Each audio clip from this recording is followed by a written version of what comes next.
오늘 함께 나눌 말씀은 요한 1서 3장 4절로 10절까지의 말씀 함께 나누도록 하겠습니다.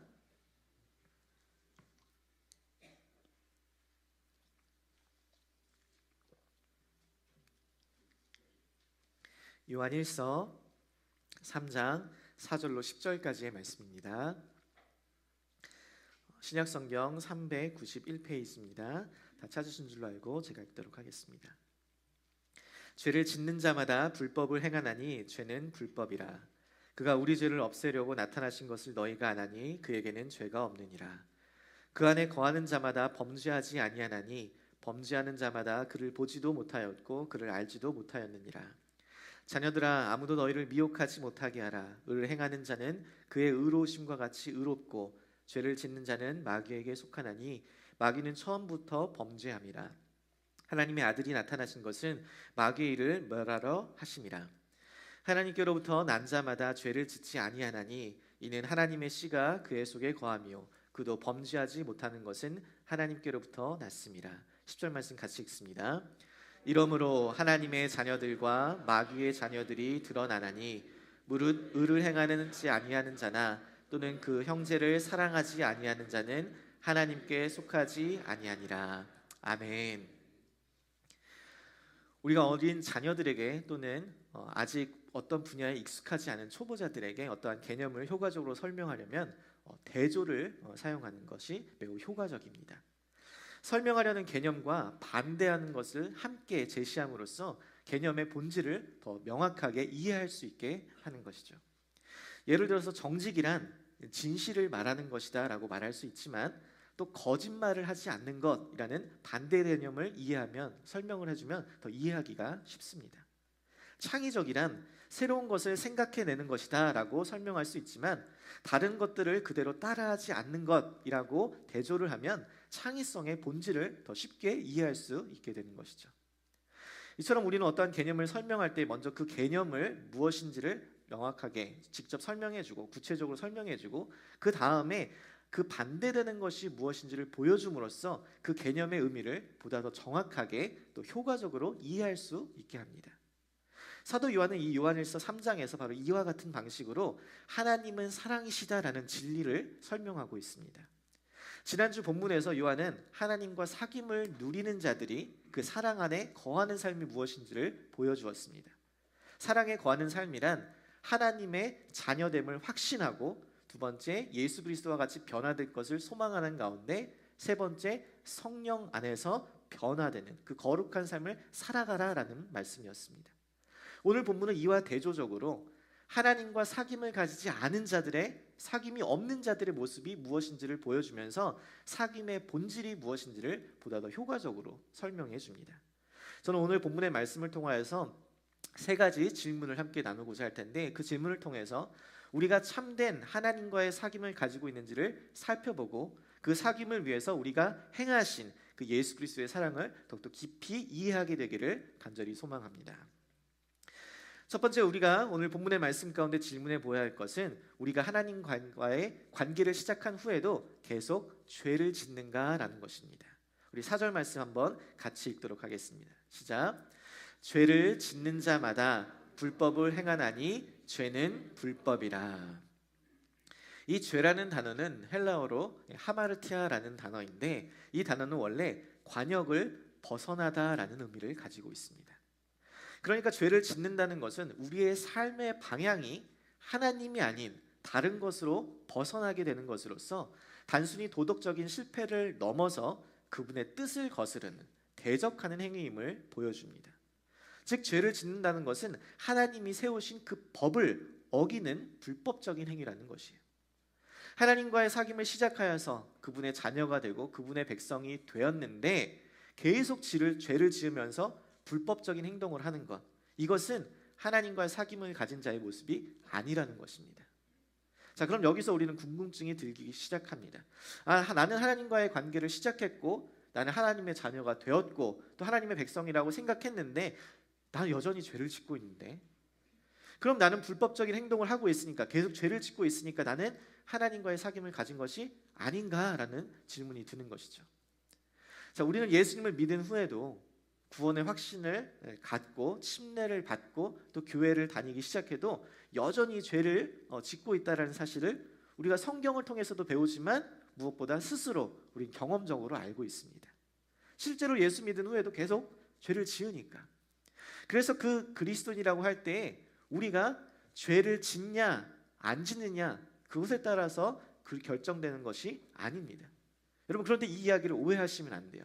이 말은 내가 죄를 지어도 당연히 그리스도인이라고 할 수 있다는 말이 아닙니다. 우리가 육체 가운데 거하는 이상 우리는 여전히 죄를 짓습니다. 그러나 그것이 우리의 죄를 짓는 행위를 당연하게 여기면 안 된다는 것이에요.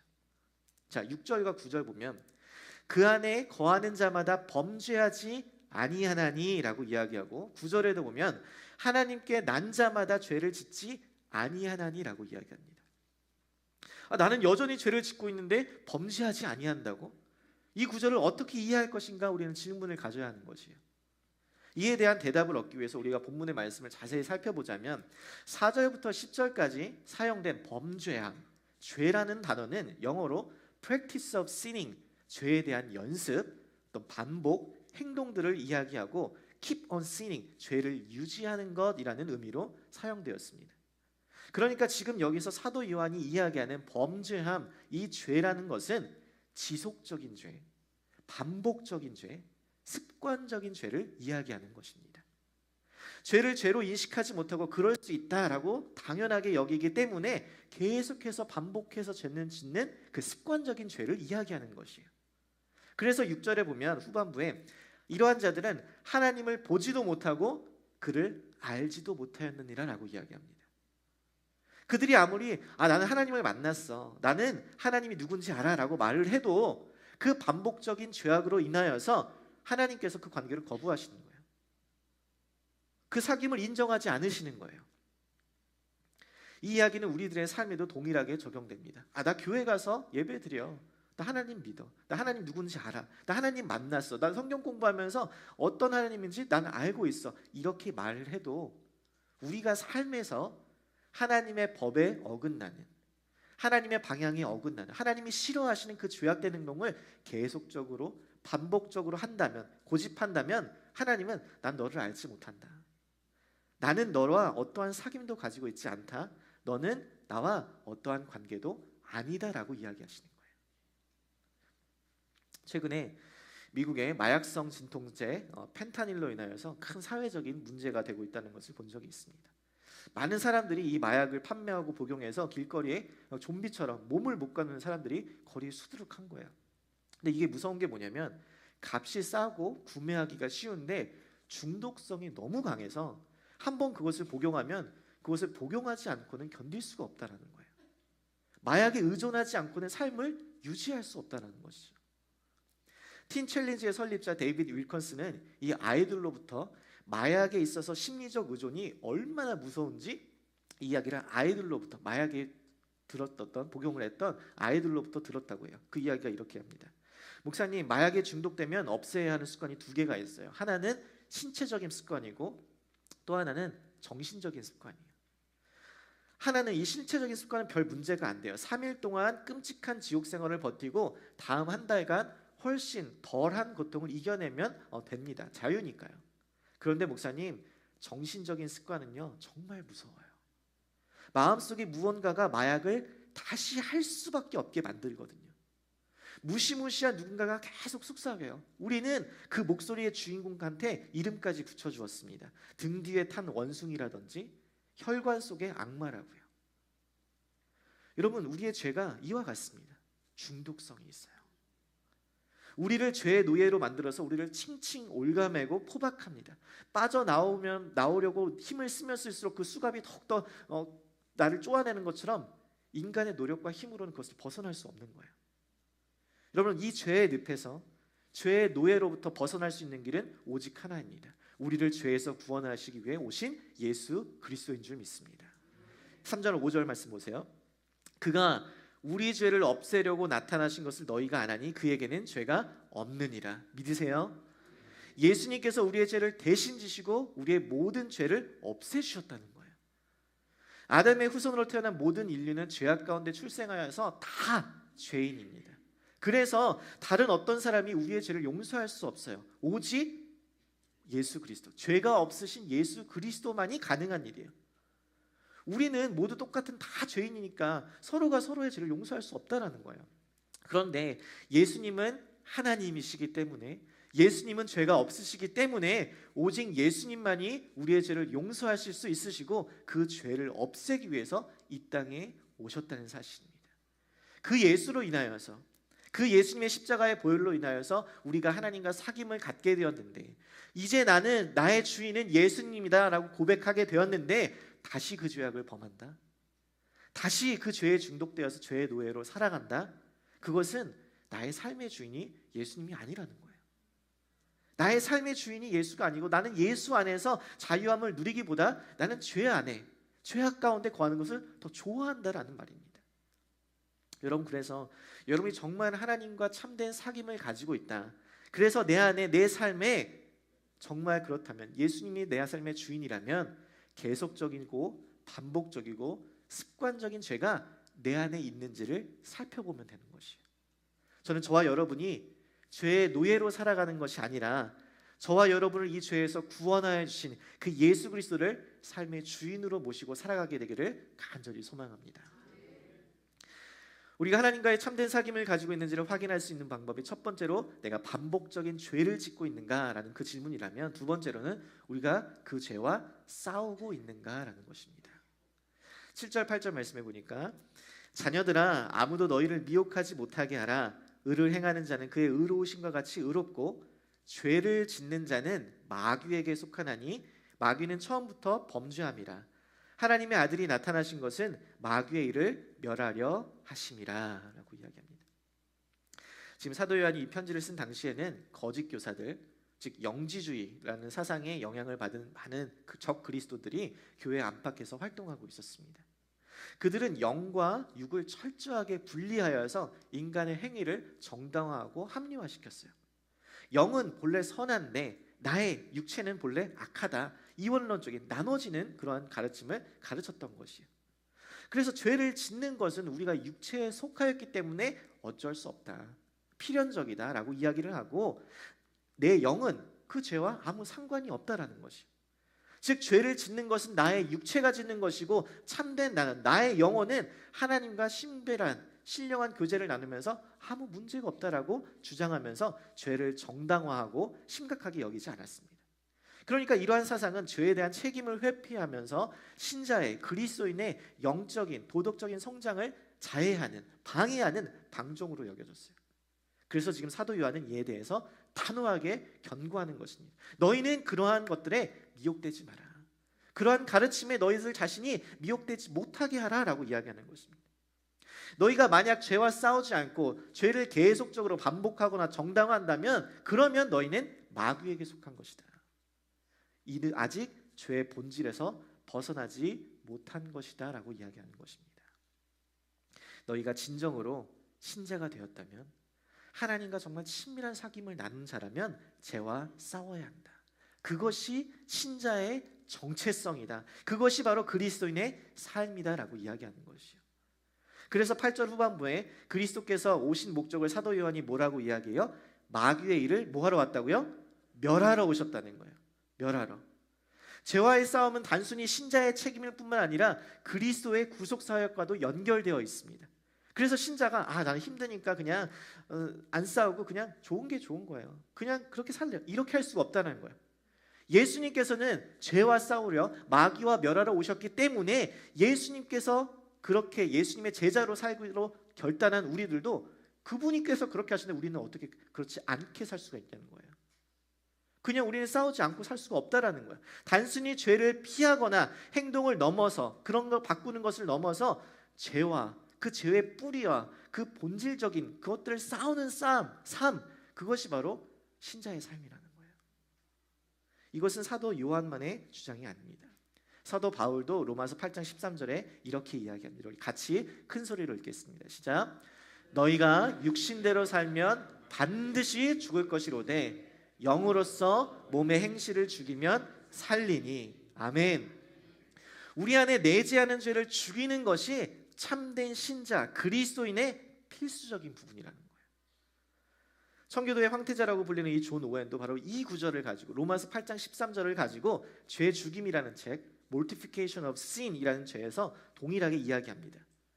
죄와의 싸움은 신자에게서 피할 수 없는 것이라는 거예요. 반드시 싸워야 하는 삶의 필수적이라는 것이에요. 죄를 미워하고 죄를 죽이는 것, 죄와 타협하고 그 죄를 정당화하는 것, 그 죄를 이것은 참된 신자의 모습이 아니라는 거예요. 여러분은 어떠세요? 죄와 싸우고 있으신가요? 여러분 치열하게 여러분의 죄와 싸우고 있으세요? 종교개혁을 일으킨 우리가 잘 알고 있는 이 마틴 루터는 원래 수도원의 수사였습니다. 그는 죄를 안 짓고 싶어서 수도원에 가서 늘 말씀 보고 기도하고 주님만 묵상하니까 그곳은 죄를 지을 가능성이 없다라고 생각해서 그래서 수도원에 들어갔다고 합니다. 그런데 그는 수도원에 살면서도 죄책감이 항상 짓눌려 있었어요. 죄가 하나만 있어도 마음속으로 짓는 죄만 가지고 있어도 지옥에 간다는 사실을 깨달은 거예요. 그래서 그는 어려서부터 지었던 죄들, 또 수도원에 있어도 여전히 마음속에 일어나는 죄라는 생각들로 인하여서 나는 지옥에 갈 수밖에 없는 존재구나, 이 사실을 깨닫고 항상 두려움에 사로잡혀 있었다고 합니다. 그래서 자신에게 어떠한 죄가 발견되면 그 즉시 가서 고해성사를 하곤 했는데 너무 자주 오니까 이 신부가 너무 얼마나 귀찮았는지 이제는 좀 죄를 한꺼번에 가지고 오라고 할 정도였다고 합니다. 그렇게 루터는 죄로 인하여서 자신에게 임할 지옥의 고통 속에 살다가 비로소 하나님의 말씀을 통하여서 예수 그리스도를 믿음으로 그분이 우리 죄를 위하여서 십자가에 죽으셨다라는 그 사실을 믿음으로 말미암아 우리가 구원을 얻게 된다는 사실을 깨닫게 됩니다.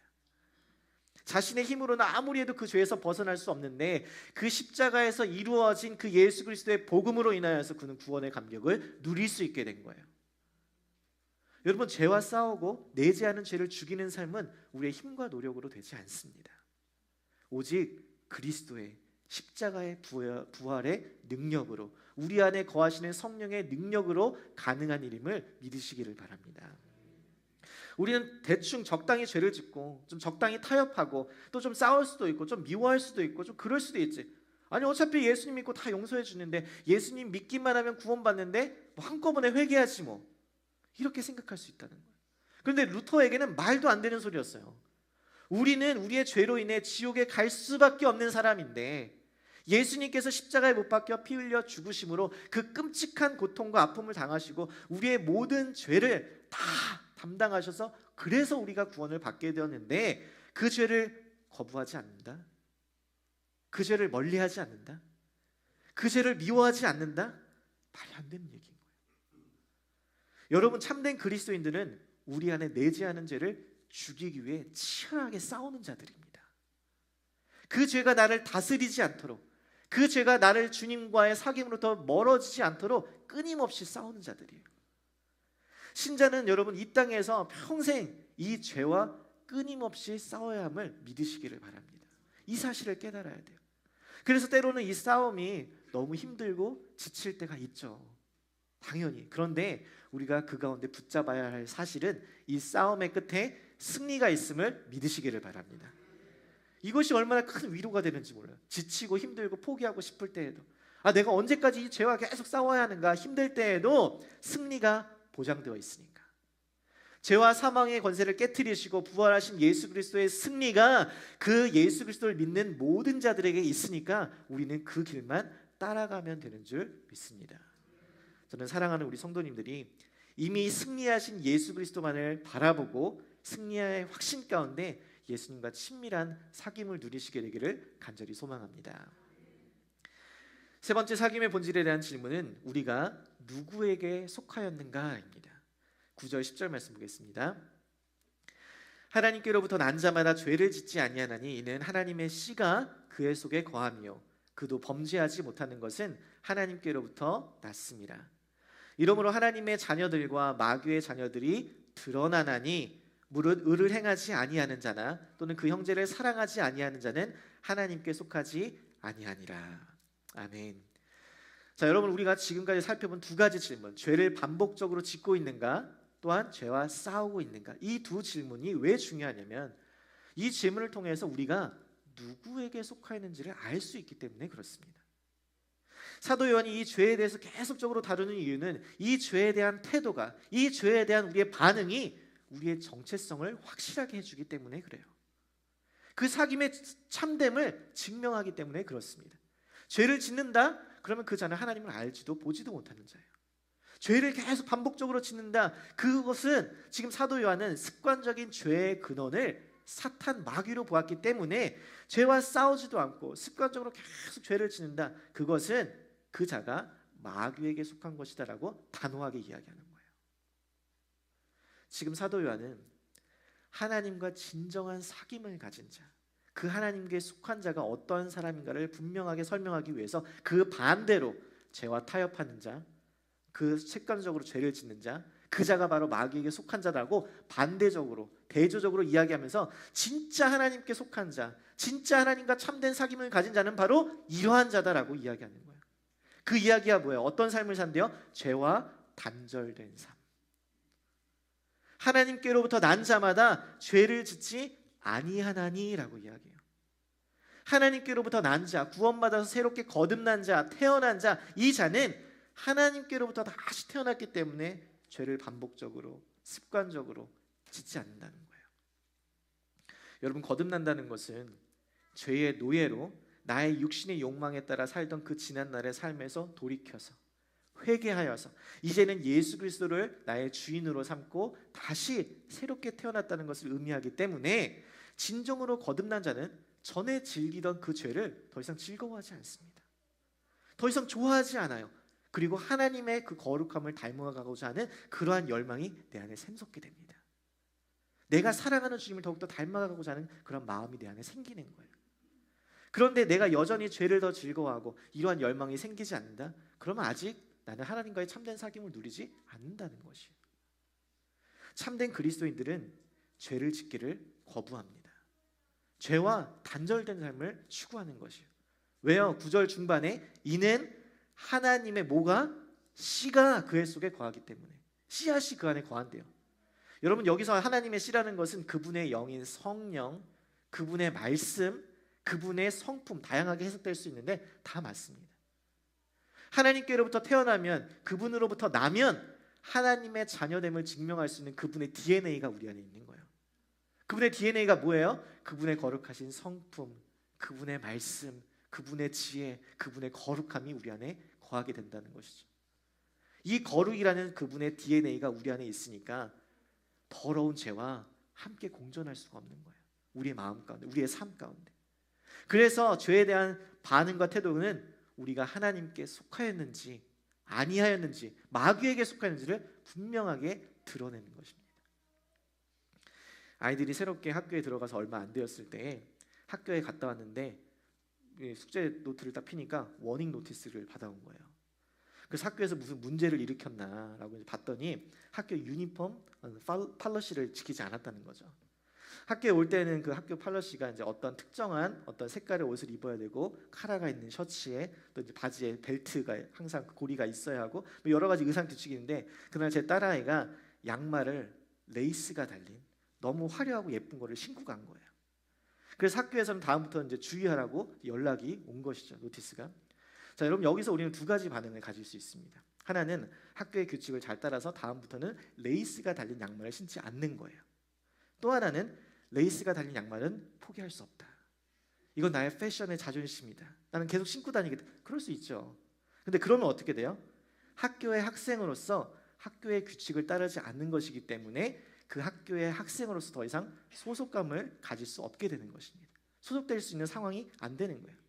여러분, 이 이야기는 우리의 정체성과 소속감, 행동의 관계를 분명하게 이야기해 줍니다.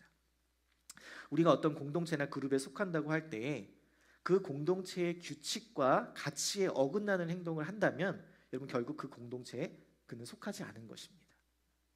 학교에서 워닝 노티스를 보내준 것은 단순히 그 행동 자체에 대한 꾸짖음이라기보다 그 행동이 그 학교의 규칙과 정체성에 어긋난다는 것을 가르쳐 주는 거예요. 다시 따르라는 것으로. 여러분, 그리스도의 삶도 마찬가지입니다. 하나님의 씨가 우리 안에 거하여서 우리가 그 하나님의 백성으로서 지켜야 할 규칙이 무엇인지를 알고 깨달아서 그 규칙이 어긋나는 것, 그 죄가 무엇인지를 드러나게 하는 것은 그렇게 하면 안 된다, 그렇게 해서 정죄하여서 쫓아내려고 하는 것이 아니라 하나님의 백성답게 사는, 그 하나님의 정체성에 맞게 그 소속에 맞는 삶으로 돌아오라라는 초대인 것입니다.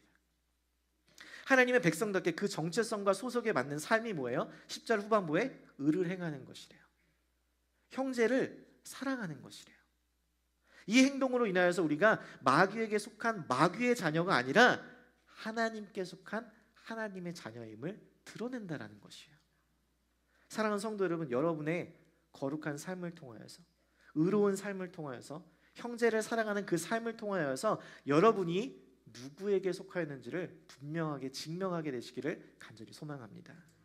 나는 하나님의 자녀다, 나는 하나님께 속하였다, 나는 하나님께로부터 난 거듭난 자다. 그렇다면 여러분 죄를 멀리하시고 반복적인 죄를 짓지 아니하시고 내재하는 죄와 끊임없이 싸우며 죄와 단절된 삶을 추구하시는 그 참된 사귐의 본질이 저와 여러분의 삶 가운데 있기를 간절히 소망합니다.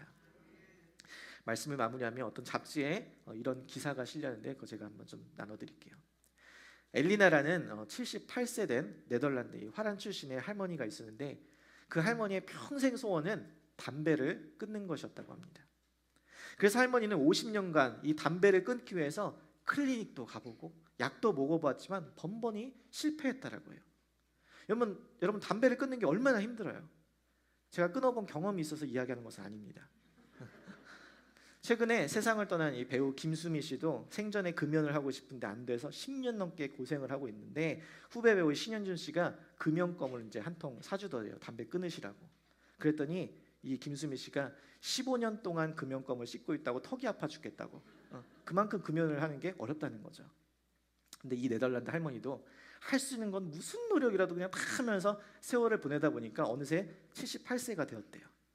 그런데 이 어느 날 이 엘리나라는 할머니가 79세 된 제이슨이라는 할아버지를 만나게 됩니다. 그리고 이들이 뒤늦게 사랑에 빠져서 연애를 하게 돼요. 늦바람이 무섭다고 이 할아버지가 너무 좋은 거예요. 그런데 이 제이슨 할아버지가 할머니에게 말하기를, 나는 당신과 결혼하고 싶은데 단 한 가지 때문에 당신과 결혼하는 게 마음에 걸려요. 나는 당신이 담배를 피우는 게 나랑 맞지 않소. 이렇게 이야기를 한 거예요. 그러자 이 할머니가, 그래요? 그럼 제가 담배를 끊죠. 그러면서 그 순간 담배를 끊었다는 거예요. 그 할머니의 50년간 이루지 못한 평생 소원이 한순간에 이루어졌습니다. 그리고 이 기사의 마지막 줄에는 이렇게 할머니의 고백이 적혀져 있습니다. 나는 이 경험을 통해서 사랑의 힘은 의지의 힘보다 위대하다는 것을 깨달았다. 다시 한번, 사랑의 힘은 의지의 힘보다 위대하다. 여러분, 우리가 죄를 끊으려고 아무리 노력해도 할 수 없어요. 그 죄를 끊을 수 있는 것은 단 하나예요. 하나님을 더 사랑하면 됩니다. 하나님의 사랑을 더 많이 깨달으면 되는 거예요. 사랑하는 성도 여러분, 하나님을 사랑하시나요? 그 하나님과 친밀한 사귐을 누리기를 원하세요? 여러분, 그렇다면 하나님이 원하시지 않는, 하나님께 맞지 않는 그 하나님과 같이 있을 수 없는 그 죄를 멀리하십시오. 범죄하는 자마다 하나님을 보지도 못하고 알지도 못하고, 범죄하는 자는 마귀에게 속하였지만 하나님께 속하는 자, 하나님으로부터 거듭난 자, 하나님께 새롭게 태어난 그 자는 죄를 짓지 않습니다. 사도 요한은 지금 우리가 죄를 짓지 않기 위해서 예수님께서 이 땅에 오신 이유를 분명하게 밝힙니다. 뭐예요? 우리의 죄를 없애시기 위해서, 마귀의 일을 멸하시기 위해서, 그리고 마지막 하나님께 속한 자를 구별하기 위해서. 여러분, 율법은 우리에게 죄가 무엇인지를 가르쳐 줍니다. 그리고 우리에게 죄를 짓지 말라고 가르쳐요. 그러면서 죄를 짓는 우리를 보면서 조롱합니다. 거봐, 너 죄 짓지. 거봐, 너 계속 죄 짓잖아. 그런데 여러분, 복음은 우리로 하여금 죄를 정죄하는 것이 아니라 우리의 죄를 용서해 줍니다. 복음은 우리가 죄와 타협하게 하는 것이 아니라 십자가의 죽음과 부활을 통하여서 이미 죄와 사망의 권세를 깨트리신 그 예수 그리스도의 승리를 바라보며 오늘 우리가 죄와 싸울 수 있게 합니다. 여러분, 복음은 우리가 죄의 노예로 사단마귀에 속하여서 두려움과 걱정과 근심 속에 살게 하는 것이 아니라 우리의 안에 있는 그 하나님의 씨가 하나님의 자녀로서 그 안에서 역사하여서 우리 안에 기쁨과 참된 평안과 거룩한 마음에 거하게 합니다. 저는 예수 그리스도께서 십자가에서 죽으심으로 보여주신 그 복음의 능력으로 저와 여러분이 살게 되기를 간절히 소망합니다. 여러분 안에서 그 복음의 능력이 역사하여서 우리가 끊임없이 마주하는 죄와의 싸움 가운데 승리하게 되시기를 간절히 소망합니다. 여러분, 죄와 싸우는 거 얼마나 힘드세요? 끊임없이 반복되는 죄. 나 이거 하면 하나님이 싫어하실 텐데, 이거 하나님이 정말 싫어하시는 건데, 그런데도 여전히 죄를 짓고 반복하는 우리의 자신의 모습을 보면서 너무 실망하고 좌절할 때가 너무나 많이 있잖아요. 나는 여전히 너무 오랫동안 신앙생활을 했는데 그런데도 여전히 내 안에 변하지 않는 내 성품들을 바라볼 때, 내 인격을 바라볼 때, 내 삶을 바라볼 때 얼마나 좌절할 때가 많아요. 여러분, 그런데 우리가 그 순간마다 붙잡아야 하는 것은 단 하나예요. 하나님의 씨가 우리 안에 거하고 예수 그리스도께서 이미 승리하셨기에 우리는 그 하나님만 깊이 사랑하면 되는 줄 믿습니다. 그 하나님의 사랑이 우리 안에 깊이 깨달아져서 그분을 더욱더 깊이 사랑하게 되기를, 그리하여서 정말 여러분이 그 깊은 사랑에 빠져서 하나님과 참된 사귐을 누리시는 저 여러분의 삶이 되기를 간절히 소망합니다.